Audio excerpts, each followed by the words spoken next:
Hello મિત્રો, કેમ છો? મજામાં? આજે આપણે બનાવવાનું છે કેરલા સ્ટાઇલ પેપર પનીર મસાલા. તો આના માટે આપણે એક સરસ મજાનો સૌથી પહેલાં જોઈએ મીઠો લીમડો, 3 નંગ ડુંગળી, 3 નંગ ટામેટા, 200 થી 300 ગ્રામ એટલું પનીર, 2 ગાંઠ લસણ, આદુનો ટુકડો છોલીને લઈ લીધું છે, લીલા ધાણા. અને જે બી બીજા મસાલા કરીશ તમારા જોડે પૂરો વિડીયો શેર કરીશ. અમારો વિડીયો સારો લાગે તો પ્લીઝ મને લાઈક કરજો. કાળા મરી લેવાના છે, એ કેવા લેવા છે, કાળા મરી ધોરા મરી બંને લઉં છું. પૂરો વિડીયો તમારા જોડે શેર કરું છું. મારી વિડીયો સારી લાગ્યો તો પ્લીઝ એક લાઈક કરજો. અને એકદમ નવા અને ટેસ્ટ સાથે સબ્જી છે, બહુ જ સરસ લાગશે તમને.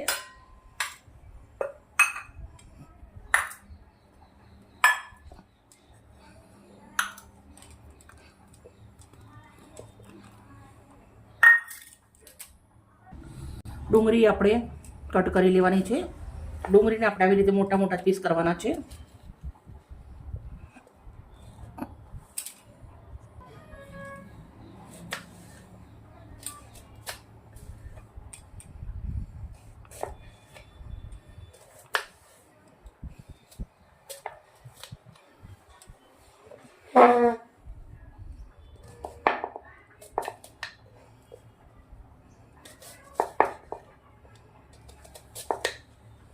રેડી.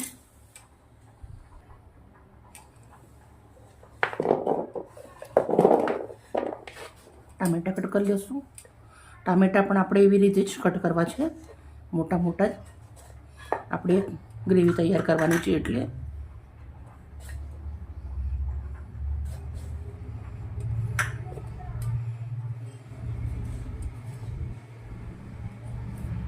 રેડી.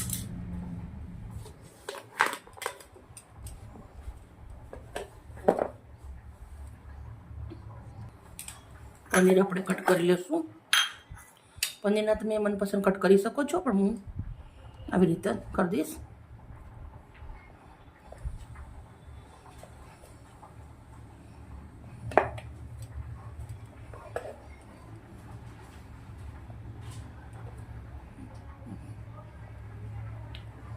રેડી.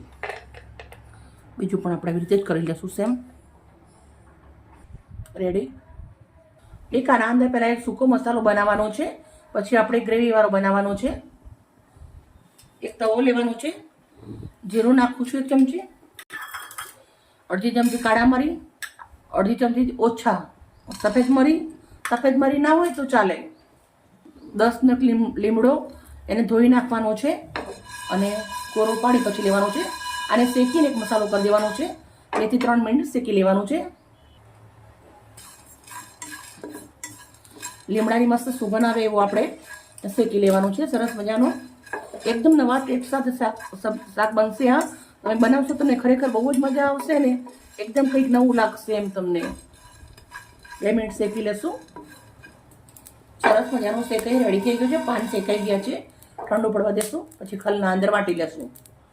એક તવાના અંદર મેં 1 ચમચી તેલ ગરમ મૂકી દીધું છે. લસણ અને આદું મેં છોલીને રેડી કરી રાખ્યું છે, એ નાખું છું અંદર. 2 નંગ લીલા મરચાંના ટુકડા. હવે આપણે જે ડુંગળી ટુકડા કરેલી છે નાખું છું. 2 મિનિટ સાતળશું. આના અંદર તજ, તમાલપત્ર એવું બધું નથી આવતું આ શાકના અંદર. એક અલગ જ રીતે બનશે, બહુ જ સરસ. ડુંગળી થોડો કચાશ દૂર થાય એટલે આપણે નાખી દેવાના છે ટામેટા. ટામેટા નાખ્યા પછી આપણે એક વાટકી ભરી લીલા ધાણા નાખું છું. તમે ઓછા વધારે કરી શકો છો.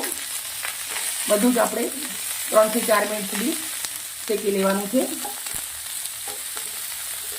સંતળાઈ સરસ મજાનું રેડી થઈ ગયું છે. હવે આપણે આને ઠંડુ પડે એટલે મિક્સરના જારના અંદર પીસી દઈશું. પાછું આપણે થોડું તેલ મૂક્યું છે 1 ચમચી એટલું, અને આપણે પનીર થોડું સાંતળી લેશું. પનીરને થોડી કચાશ નીકળી જાય એવું આપણે આને તેલના અંદર સાંતળી લેવાનું છે. પનીર મિત્રો સંતળાઈ અને રેડી થઈ ગયું છે. હવે આપણે જે મસાલો બનાવ્યો છે શેકેલો, એને આપણે વાટી નાખવાનો છે. વાટી લેશું. આપણું સરસ મજાનું વાટી અને મસાલો રેડી કરી દીધો છે. તો આપણે જોઈ શકો છો એકદમ જોરદાર જન્નાટી મસાલો બન્યો છે.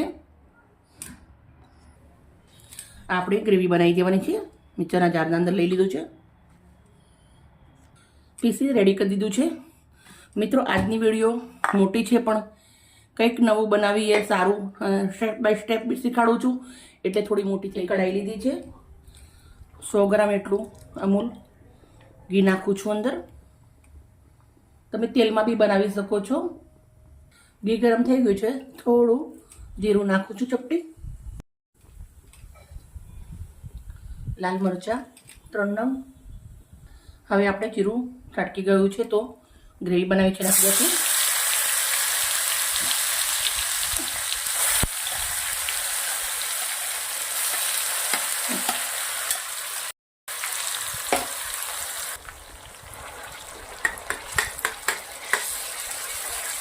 ગ્રેવીને આપણે 2 થી 3 મિનિટ સુધી કાંતળી લેવાની છે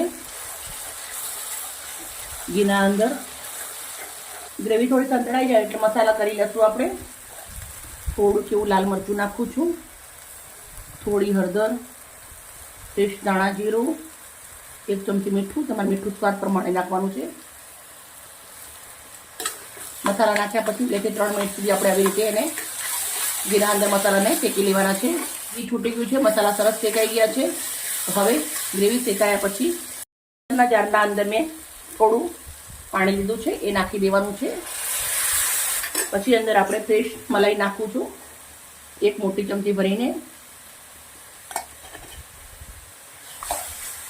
તમે રેડીમેડ ક્રીમ આવે એ બી નાખી શકો છો પણ આપણે ઘરનું હોય એટલે બેસ્ટ રહે એમ હવે આપણે થોડું આને ઉકળવા દઈશું સરસ મજાની આપણી ગ્રેવી ઉકળી અને રેડી થઈ ગઈ છે જે આપણું પનીર સાતળેલું છે એ અંદર નાખી દેવાનું છે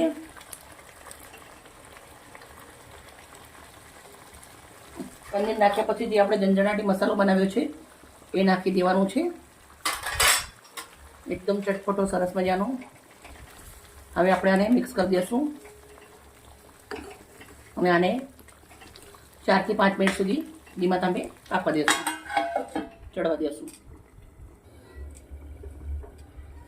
શાક આપણું સરસ મજાનું બની અને રેડી થઈ ગયું છે તો હવે આપણે એને એક બાઉલના અંદર નીકાળશું તમે જોઈ શકો છો ગ્રેવીથી લથપથ છે મસ્ત મજાનું બાઉલના અંદર લઈ લઉં છું